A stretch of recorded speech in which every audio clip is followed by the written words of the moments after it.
Assalamualaikum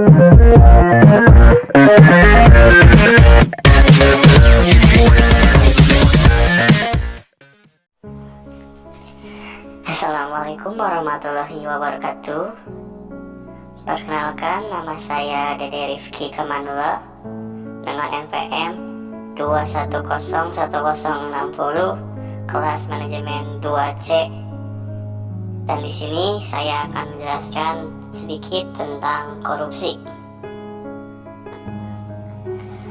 Korupsi berasal dari bahasa Latin corruptio atau corruptus, yang kemudian dikatakan bahwa corruptio berasal dari bahasa Latin yang lebih tua, yaitu corrompere.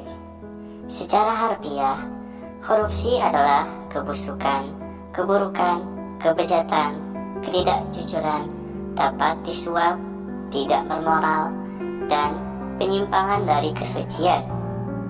Secara umum, pengertian korupsi adalah semua tindakan tidak jujur yang memanfaatkan jabatan atau kuasa untuk mendapatkan keuntungan bagi pribadi atau orang lain.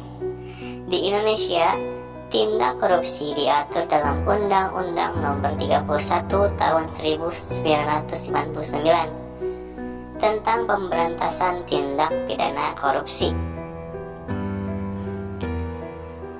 Berdasarkan undang-undang tersebut, korupsi adalah setiap orang secara melawan hukum melakukan perbuatan memperkaya diri sendiri, orang lain, atau suatu korporasi yang dapat merugikan keuangan negara dan perekonomian negara.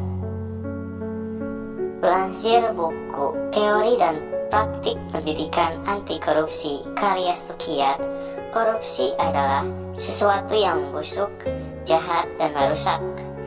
Dengan demikian, korupsi dapat diartikan sebagai perbuatan menyangkut sesuatu yang bersifat amoral, sifat dan keadaan yang busuk, menyangkut jabatan instansi atau aparatur pemerintah, penyelewengan kekuasaan dalam jabatan karena pemberian, menyangkut faktor ekonomi dan politik, serta penempatan keluarga atau golongan ke dalam kedinasan di bawah kekuasaan jabatan.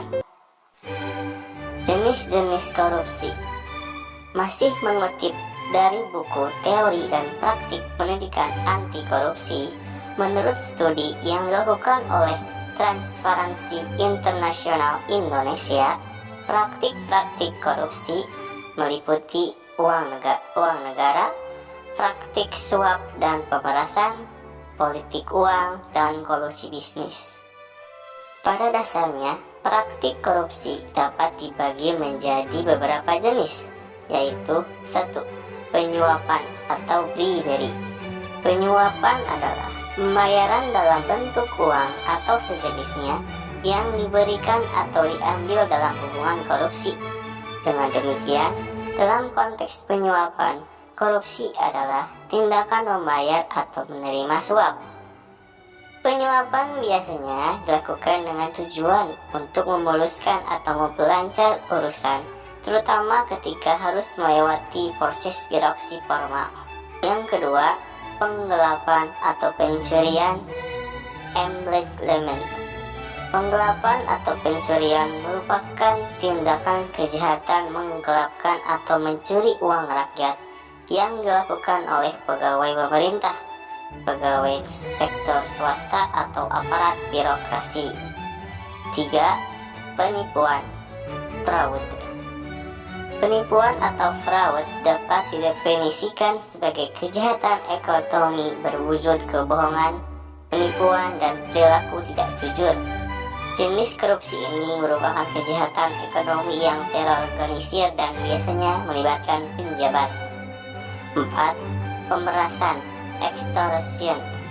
Korupsi dalam bentuk pemerasan merupakan jenis korupsi yang melibatkan aparat dengan melakukan pemaksaan untuk mendapatkan keuntungan sebagai imbal jasa pelayanan yang diberikan.